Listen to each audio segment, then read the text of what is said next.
Hello amigos, hola, hola, ¿cómo están? It is really nice to see you here again in Lima, Peru. Thanks for your participation. Thanks for being here with me. And today we're going to talk about a hot topic, an interesting topic, insightful to understand the reality of Peruvians, how Peruvians live their faith, what is the origin of the true Peruvian Catholic faith. Also, I'm going to lead you into understanding what are the elements that coexist in the Peruvian religiosity. And before we start this tour, let me say hi to you all first. So, hola, hola amigos, ¿cómo están? Thanks for coming. My name is Vanessa Vasquez. I am your Lima City guide, a proud Peruvian that wants to share with you everything about my culture, my country, the local food, the local traditions, the history, the archaeology, etc. And the best way to do it, I found, is through virtual live tours. So in this way, you can learn about the reality, but also you can know about the history. So all at once. So it is such a wonderful pleasure to have you all with me. And by the way, I would like to know if there's anyone new to my channel, new to my tours in Lima. Let me know, please, in the comment section. Also, this tour is for you. Don't be shy in asking questions. I love the interaction. I love getting to know more about you, about what are your opinions about what I'm telling you, or let's say what are your doubts about, for example, this topic about the religion of Peru. So there is no incorrect question. We are here, a group of friends, talking about how is being Catholic in Peru.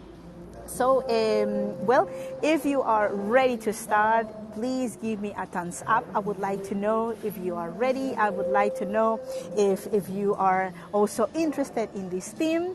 Oh, Catherine, thank you. Thanks for being there. Gracias. Thanks for coming. Thank you, Elaine. Gracias, Larry. It's so wonderful to see that I have here a group of friends joining and also interested in this theme. So, well, let's start with this tour. So now, let's go. So, for maybe some of you, the Historic Center of Lima is already a place that you know through my tours, or maybe you've been in person before to the Historic Center.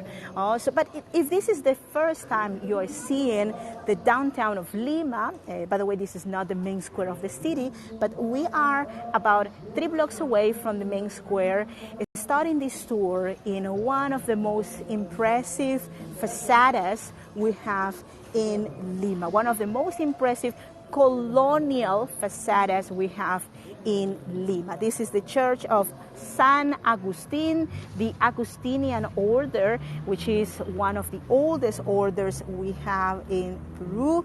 The Augustinian order came in the 16th century, and with the Franciscan, Dominican, Mercedarians, Augustinians, Jesuits, they are the 5 oldest and most important religious orders. But the building you see over here is also one of the most historical, also affected by wars, by civil wars we had here in Lima, battles we had in Lima in the 19th century. That's another story. It used to have a bell tower, now it's gone.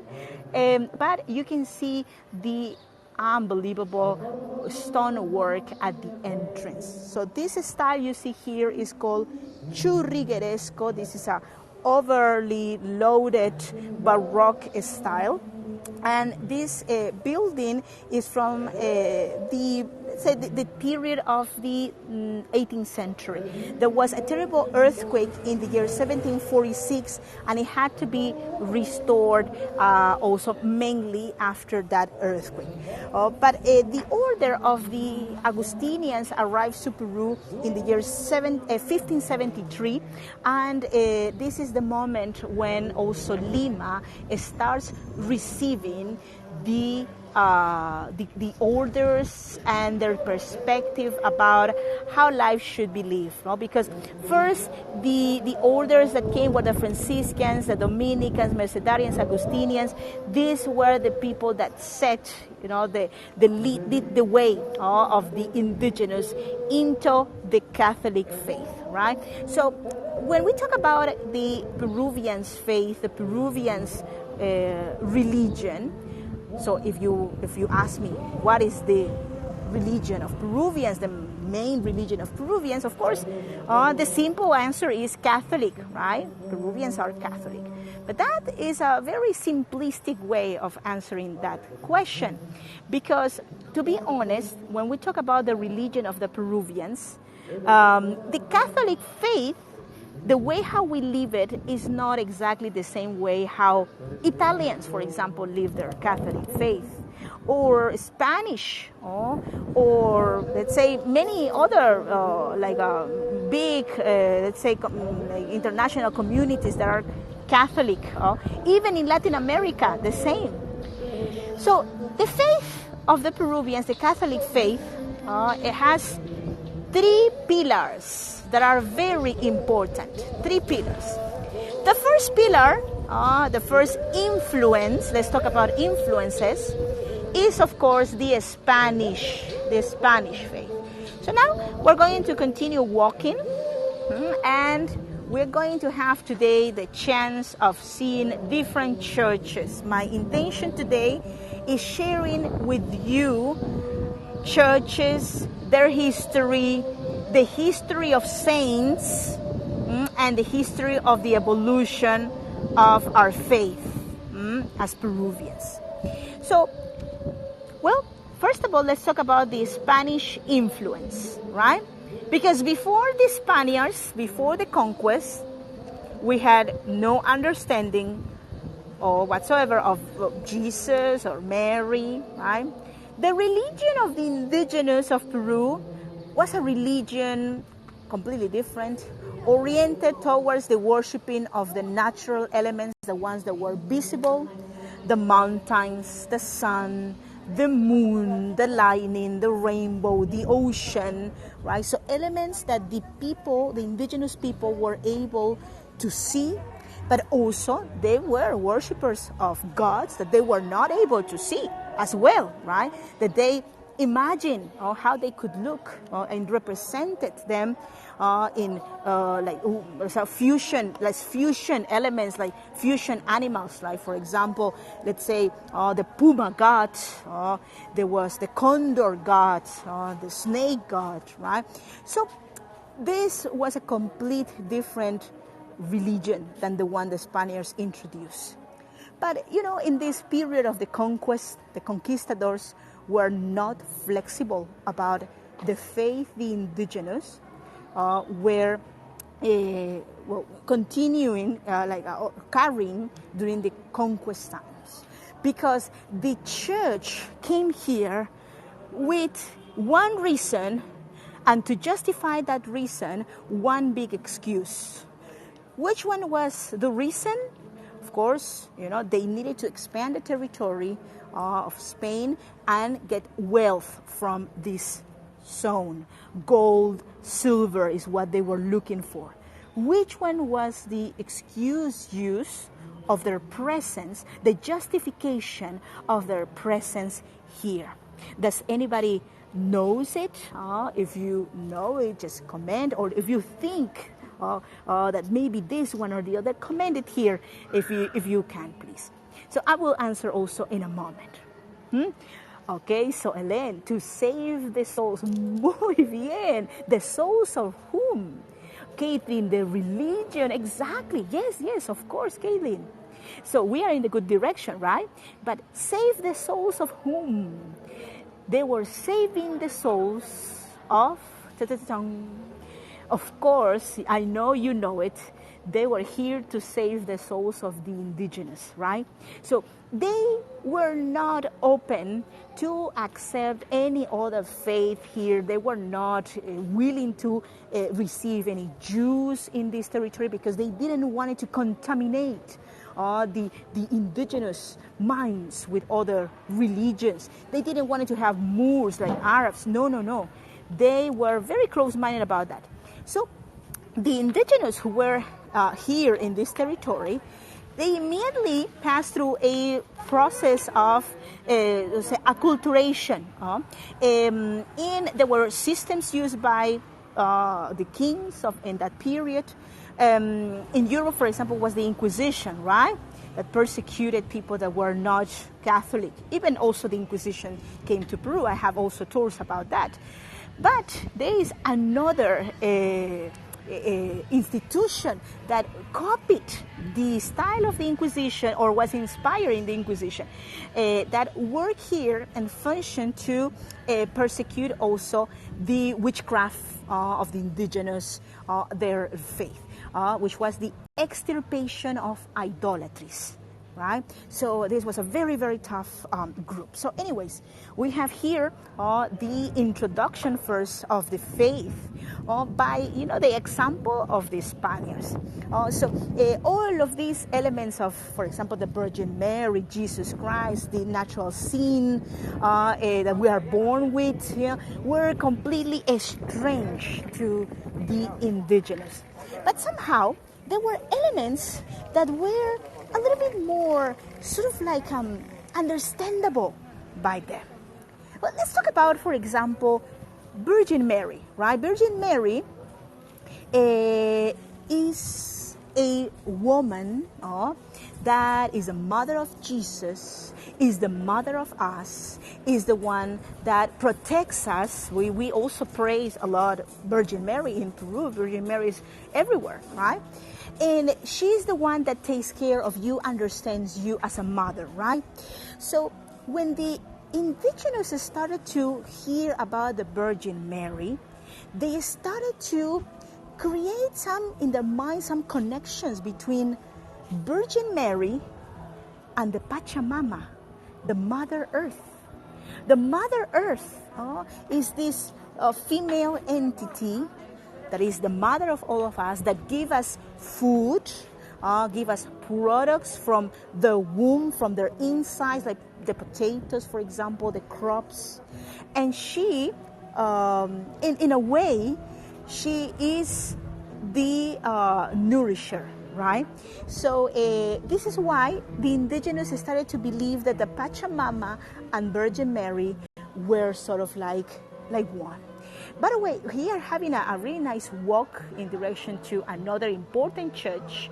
But in the meantime, we are seeing some really nice streets. This is one of the examples of architecture, colonial architecture we have in this section of the historic center. The colonial houses of Lima, as well as the monasteries of that period. And well, we have here a little patio that is very, very similar to the style of the courtyards in the monasteries of the historic center. So a patio, surrounded by different rooms, different doors, right? Oh, look at how beautiful. Actually, the red color looks really nice in the walls. And nowadays, this house is used as a theater and also theater school, drama school. Mm-hmm. So this is the colonial style of the architecture. This is, of course, a house, an old colonial house. But in the colonial times also, the churches had cloisters, and they were similar, but way bigger, of course, right? So we are going now to continue. Look at the big doorways, by the way. Such big, beautiful doorways. And do you know why the doorways were so big in the colonial times? Anyone here in the group knows or guess why the doorways of the colonial houses were so big, the doors were so big? Let me know it if you can here in the comments. I'm going to answer in a moment. So, well, the time of the conquest was a very dramatic period. The indigenous started to try to do connections between the faith of the Spaniards and also to try to make to survive their traditions, to not let die their traditions. They fusion some of their own elements. They make up externally some of those elements with appearance of being Catholic, but in the reality, they were not, of course. They were indigenous. So, Pat, thanks for commenting. Horse and carriage, exactly. Muy bien, Pat. Thank you, thank you. Indeed, usually the doorways were very big because in the patios that you've seen, for example, the one we just saw, that used to be, well, usually the entrance into the house. Then next, there used to be usually a corridor that connected to another patio behind where the horses and the carriages were left. Also in the houses that were way bigger, sometimes that space was very close, much closer to the main patio, next, not necessarily in a back, let's say, back section of the house, right? So this style of construction is now protected in Lima. We are in a UNESCO zone, and as a UNESCO heritage place, many of these houses are now protected, but honestly, it is very late for many of them because inside they are impossible to be repurposed. It is just externally that we can do something for them. So look at these beautiful wooden balconies. And these wooden balconies also can be connected with our story of today, because the wooden balconies, the colonial wooden balconies, that's the way how we know them, they used to be used in the colonial period. Colonial period for us, by the way, is between the 16th century. Also, well, in general terms, we use colonial until the independence. But to be more precise, the colonial period is actually a short period. Then we have the viceroyalty, because we have viceroys. And the viceroy period ends with the independence in 1821. So these balconies were used for different purposes. The most popular one was to stay, to look out the city, to see what was happening in the city. But the balconies, they had gates. They were gated. Like, for example, this one you see in the distance. Sorry for moving the camera. Can you see this part here? This is a balcony, but it's completely covered with a gate of wood, right? So, but this one here is not. So what happened? Were they different originally? No, they were not different.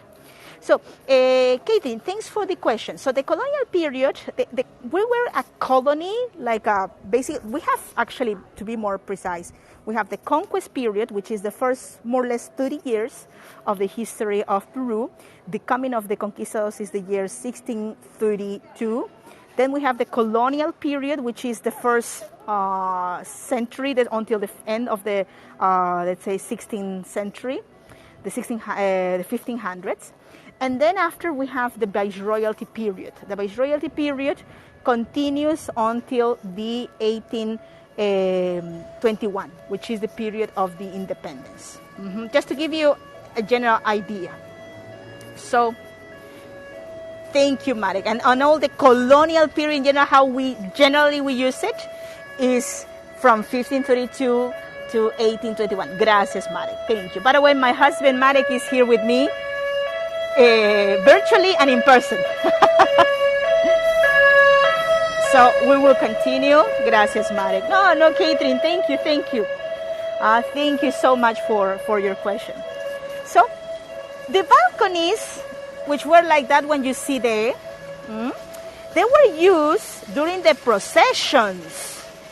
Well, we love processions. Peruvians love processions. We are always very ceremonial. Let's keep going because we will see more balconies over here.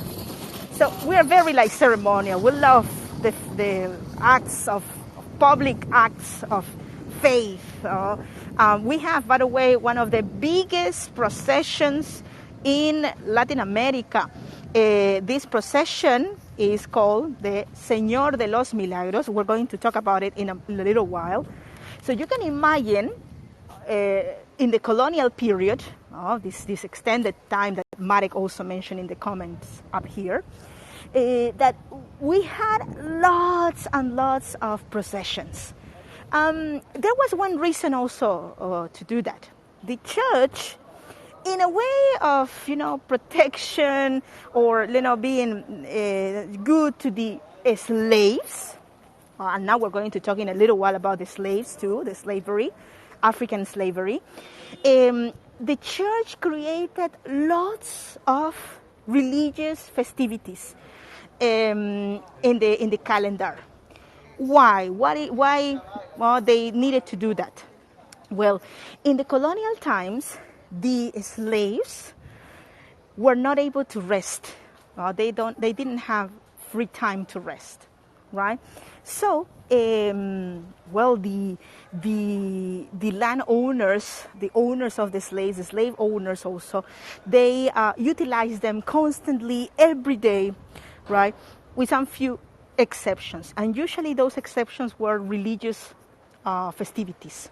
So the church created lots of religious festivities to give the slaves also time for resting, right? But of course they were not very, let's say, that much protective. They did not give more protection than that, right? It was just, a time for them to rest, right? And also in those moments of, resting period, the slaves were also forced to go to the church or to reunite, but accordingly to the rules of that period, to respect the celebrations, for example, Easter, right? In the private life, of course, slaves, could do other things, could practice other faiths too. And this is what happened actually. So, we are now going, we're just a couple of blocks away, I'm going to go a little bit faster, to the next church, which is connected with the Afro-Peruvian tradition. So I mentioned that the faith of the Peruvians has 3 pillars, right? So one is the European, the Spanish tradition or influence. We have the indigenous influence, which eventually came through, after this process of fusion and forced embracement from the Spanish side towards the indigenous, about this new faith, towards this new faith, right? They were forced to accept the faith, but eventually they did so. Eventually, from their heart, they became Catholic. But they were not so well educated in the Catholic fairs. Many of them were not literate. Many of them did not really had very good teachers to understand the faith. So what happened at the end is that they create their own version of the Catholic faith, which is the one we still have actually. And we have the third pillar. Which one is the third pillar, my friends? Of course, you already know it. I think I mentioned already. Is the Afro-Peruvian tradition. The African tradition, to be more precise. Most of the African slaves who arrived to Peru came from Angola. We also know that there was a group that came from Mozambique, territories that were visited by Portuguese, mainly Portuguese slave traders, and these ships who took slaves to Peru, that crossed the seas for months in some cases. Peru was the farthermost territory where the slaves, purchased by Spaniards, arrived, because notice they came from Africa. It was not as easy as going to Brazil or to Argentina, right? Or even to the Caribbean. These people had to cross 2 seas. They had to cross the Atlantic and part of the Pacific from Panama towards Lima. So it was a big period of time for them being in ships. Many died in the ships. So when they came here to Lima, to the capital, or to different parts of the country also, because they were put to work in different plantation fields, they were not really educated in the faith as much as even the indigenous. They were considered to be soulless, right? So this state changed with the time. But the religious orders, which were pretty much afraid of the sort of like the proliferation of the African intentions of sort of like a rebellion against the Spaniards. They tried to maintain them under the line. They tried to maintain them controlled. So these people were put in locations peripheric of the city. If they were in the urban area of Lima, this was the peripheric area of Lima back in the old days. Nowadays we are in the center, right? And crossing this avenue, we had what we call the Gal Ponies. The Gal Ponies were the shacks where the slaves were located. So you can imagine that, talking about the 16th century, this was a desolated section, the end of the city, where the slaves were put to live all together. Also, there was a group of indigenous here, moved from another location of Lima, from Pachacamac. And Pachacamac is also one of the most famous archaeological sites we have in Lima, because there the indigenous worshipped the god of the earthquakes. So let me now show you some images for my friends that are here. This is the god Pachacamac, the god of the earthquakes. So the indigenous that were in this location believed in this god, worshipped this god, and possibly they were the ones that transmitted the, let's say, the information to the African slaves about this god. Later on, the African slaves, they also received the Catholic influence, right? And they started to praise God, right, Jesus, in a galpon, in a little house that was located very close to this section. By the way, this is a very famous church. This is the Church of Nazarenas. You can see the line of people coming to see the church, and I will tell you in a little while why. So, well, we are still in the colonial times, right? So it was the period of the 17th century, early 17th century, when these slaves that were here created in the wall of a galpon, of a humble shack that was here in this section, in this street, they built, or they painted, in a wall the following. Let me show you a recreation of what they painted. They painted the image of Jesus Christ crucified, right? So here you can see even the recreation of the painter. But unfortunately, you know, the African people were terribly repressed, right? So the church did not like this painting. The church believed that it was not a respectful way to portray Jesus. So the church decided to erase the image from the wall. It was a wall of adobe. You know, the adobe constructions are made of mud bricks. So, well, the story says that the church decided to erase the painting. Okay? And they even asked a soldier, they paid a soldier to erase the image of Jesus. So the soldier, using a ladder, climbed up to the image, and he said that he could not do it. That the eyes of Jesus look at him in a way so profound, like looking into his soul. And he said, no, I cannot do it. And he was a very brave soldier.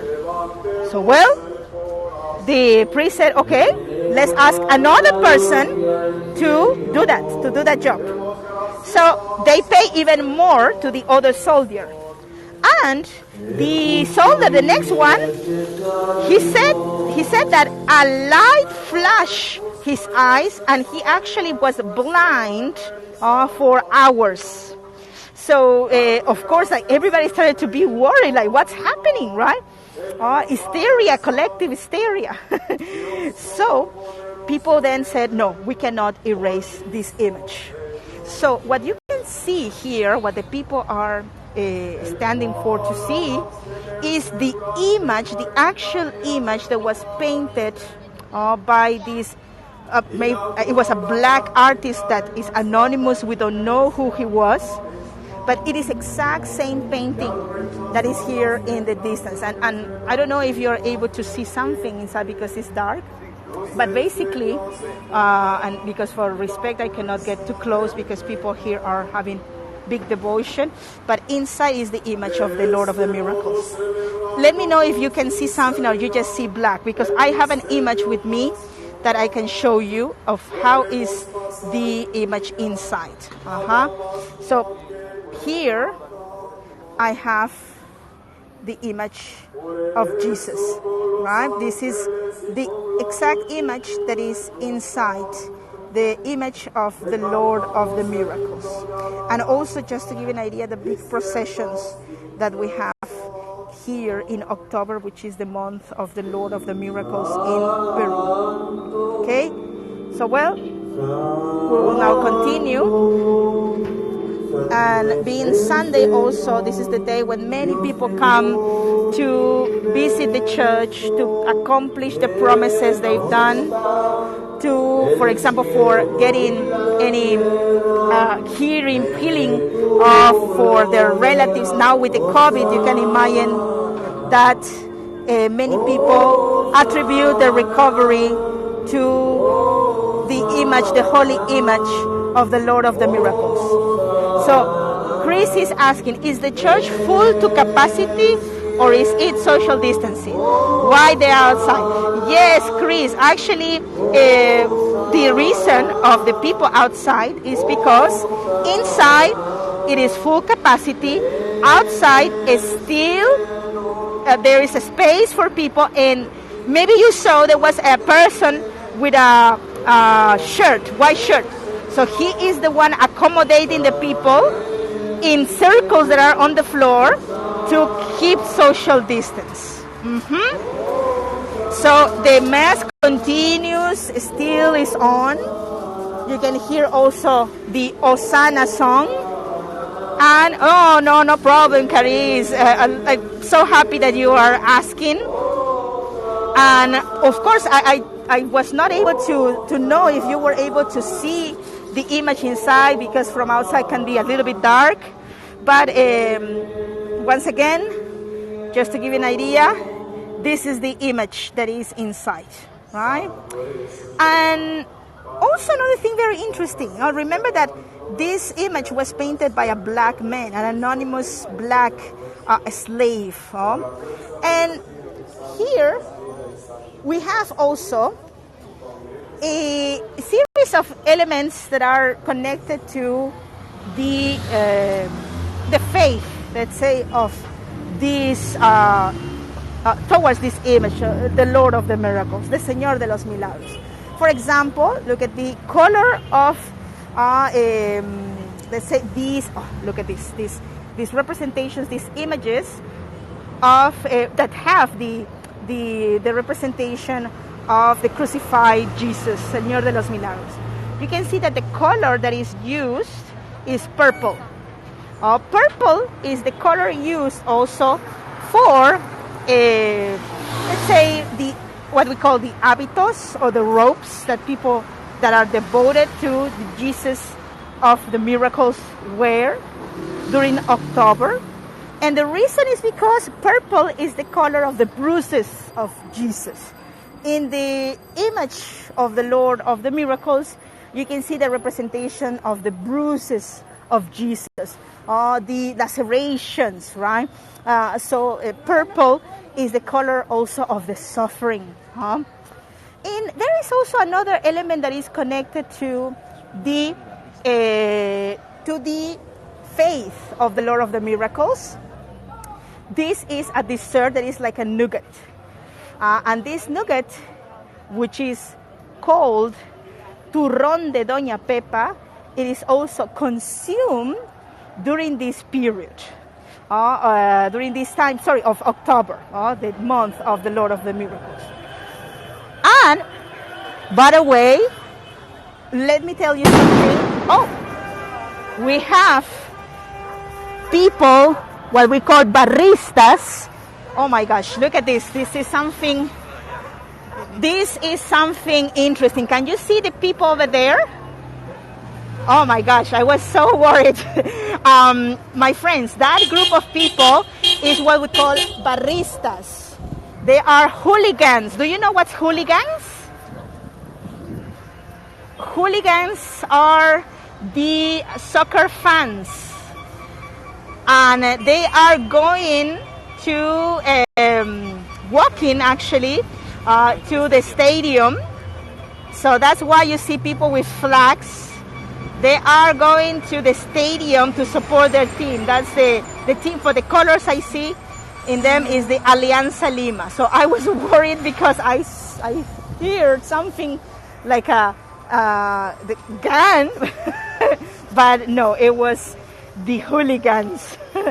So we will keep walking in this direction, opposite, of course, to the hooligans. So I was mentioning also about the tradition of the eating the turrón de Doña Pepa, this nougat. So the story of the nougat, the turrón, is very, very beautiful. And it's related also with the Lord of the Miracles. So, the story says that there was a lady, Josefa, also known as Pepa.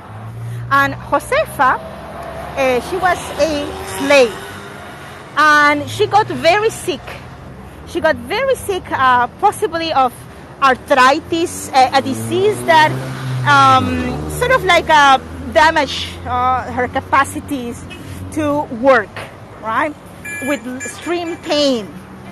So she was freed by her owners because she was useless, not because they really care about her. As she was freed, she was not able to support herself because she could not work, right? And because of this reason, she started to think about, what I'm going to do with my life.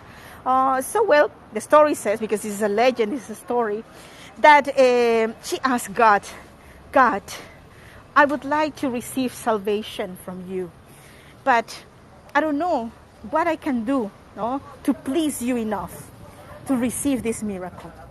So, she went to sleep, and in her sleep, she saw God.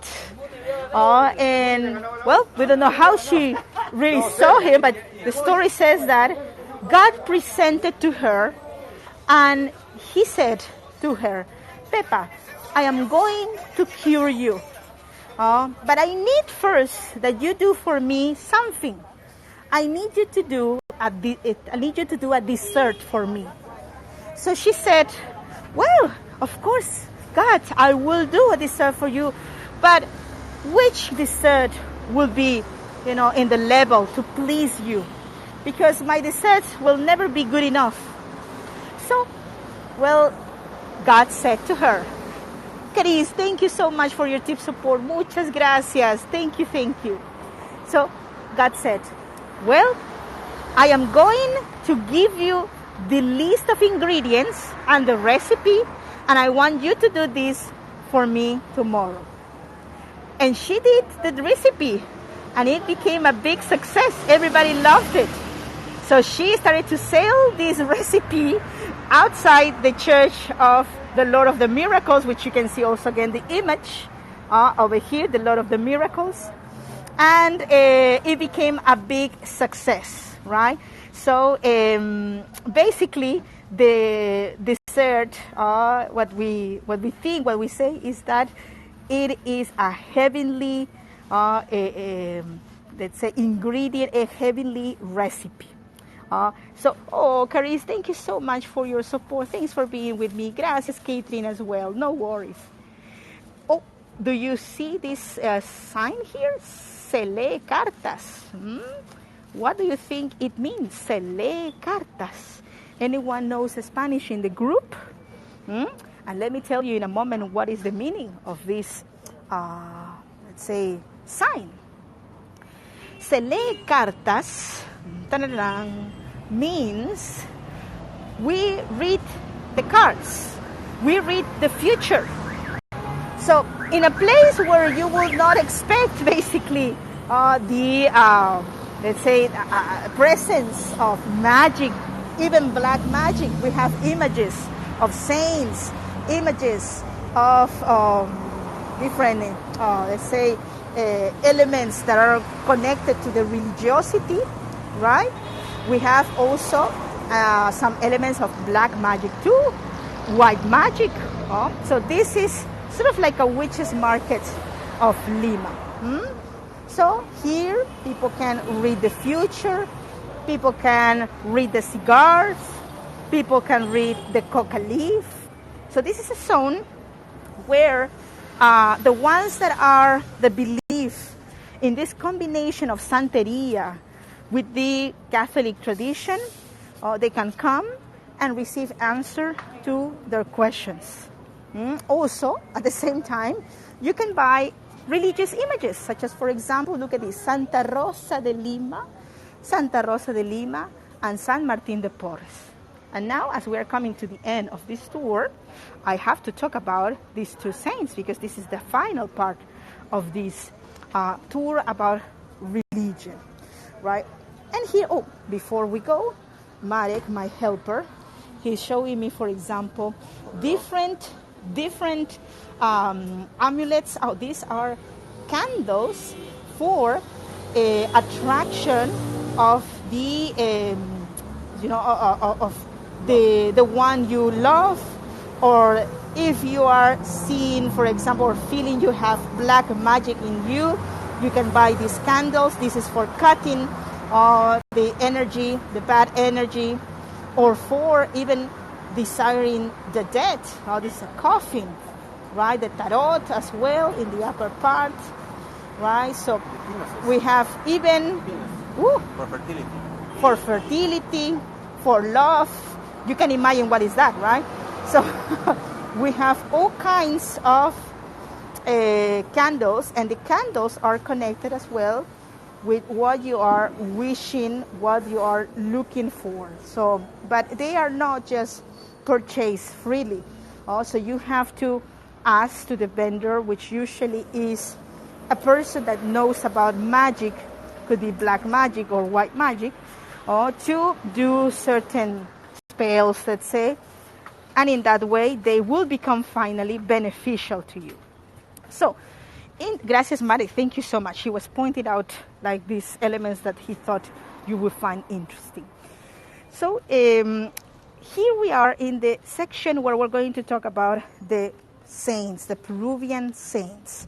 And we have two famous saints in Peru, which are also considered to be international at some point. First of all, let's talk about the house we have over here, which is connected with one of these saints.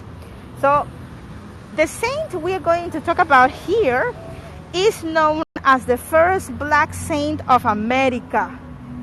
And this saint also is known as the Santo de la Escoba, or Saint of the Broom, because he's always represented with a broom cleaning. So the name of this saint is, let me show you also his image, San Martin de Porres. Here I have an image of San Martin, the saint of the broom.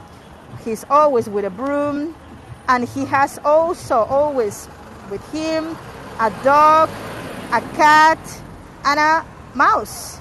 And they are the representation also of natural enemies that, thanks to him, And his miracle, the miracle he performed, he made to eat from the same plate all together. He was also a nurse of the Dominican order, and that's why he's represented in the nursery in this case. So this house you see here is where he was born. This is the house of San Martin de Porres. He was born in this house. That's why also you can see it has a symbol at the entrance, a symbol of the UNESCO, right? So let's go in this direction and I tell you a little bit more about the saint. So, for example, San Martin de Porres, which is known as one of the most powerful saints we have in Peru, it's known as the saint of the justice, the social justice, was born in the year 1579 and lived quite long, 70 years. He died in 1639. He was a good friend of Saint Rose of Lima, which is the other saint we're going to talk about. And Saint Rose of Lima and him lived in the same city, a time also of many other saints. Lima produced many saints in that period. The faith, Catholic faith, was consolidated in the 17th century, almost the end of the 16th century. The fruits of the faith were saints that were born here. And well, in the case of Saint Martin of Porres, he did lots of miracles in his life. You can also check a little bit of his biographies. Some of his miracles were, for example, levitating, the bilocation also. He was able to bilocate, to be in two places at the same time. He also did things that were very heroic. In one occasion, for example, his community was passing through a very big crisis of money, and he knew his black condition, like make him be inferior to others because of the color of his skin. So he went to the port of Callao, the story says, and he offered himself as a slave. He offered to sell his own body as a slave to gain money for the order.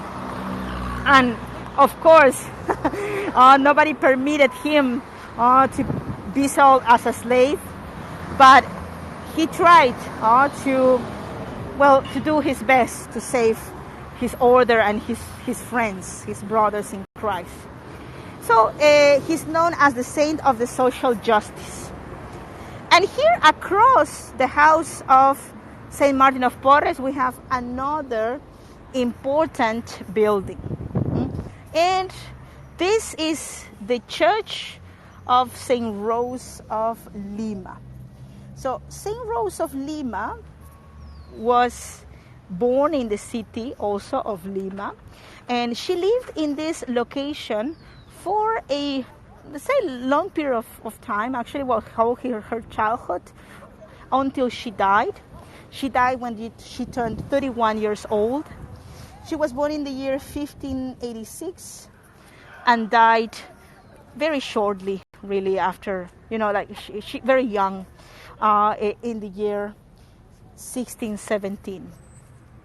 So Saint Rose of Lima, considered to be the most important saint of Peru. Let me now give you a chance to see all from the bottom to the top. Maybe if I go a little bit more distant, you have the chance to see the whole building. So she lived in a house that was here in this location, and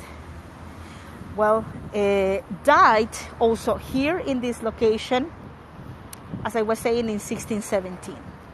So she also did lots of miracles, but one of the things that I find the most curious about her is that she lived in seclusion within her house. So this is a section that is open to the public, that is considered to be also the most miraculous part also of the property, because here we have two sites that are very important. First of all, we have her Ermita, So what is an ermita? It's a little room for prayers where she used to spend most of her time. When she was in her 20s, she started to be very committed with the prayers. She fasted a lot. She almost did not eat. It's surprising that she was not able, or she was able to live for so long until reaching 31 years old with the way how she treated her body. She gave her food to the poor. She did not want to eat. We will call nowadays this state, this situation, as anorexia nerviosa. So a level of anorexia. She didn't want to eat, right? But she did it because she wanted to give her food to the poor, and also she said she didn't need it more than the communion she had with God. You can see also lots of coins here. This is usually something connected with, wishes, petitions, ways of saying thanks to the saint. So she used to sleep here in this ermita made by her father and brother. And also we have over here the final stop of this tour here in this property of St. Rose of Lima, the house where she lived. We have the well.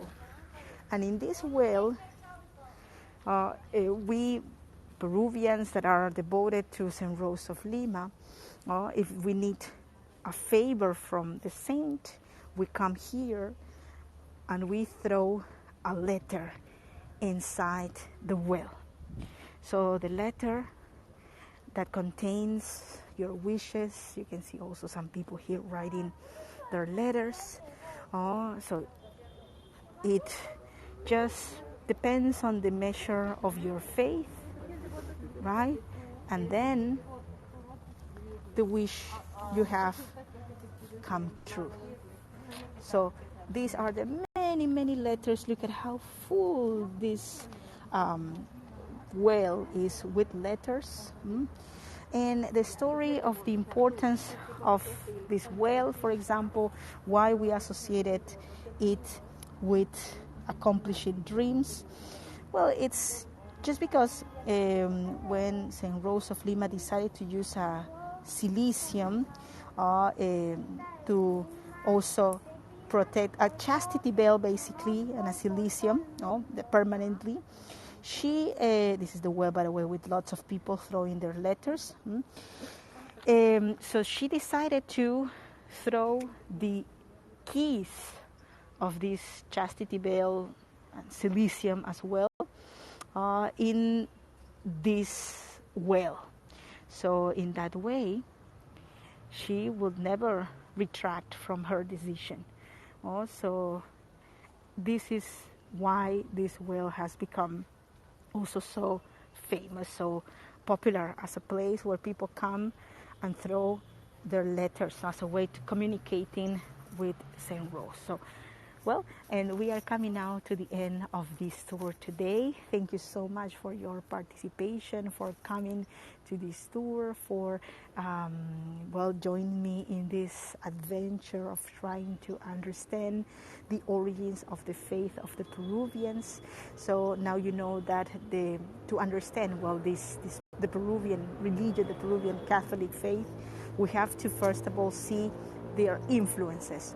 We have the Spanish influence, of course, the indigenous, and the Afro-Peruvian, the African. So they two together make what is the faith of the Peruvians nowadays. Thank you so much for coming. Thanks for your tip support as well. It is the fuel that helps me to continue doing these events, these tours, to approach to you all a little bit better, closer, the culture of Peru, the culture of Lima, because Lima is my home, Oh, and I'm going to be doing many other tours also that are going to be coming soon. You can see my channel. Also, if you wish to follow my channel, is in the upper part of the screen. You will see a button to follow.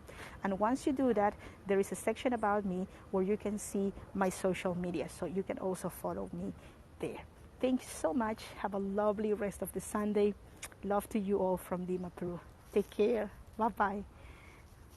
Thank you, Cariz. Muchas gracias. Thanks for your support, my friend, by the way. Thank you, thank you. Have a lovely Sunday. Let's keep praying all for peace in the world.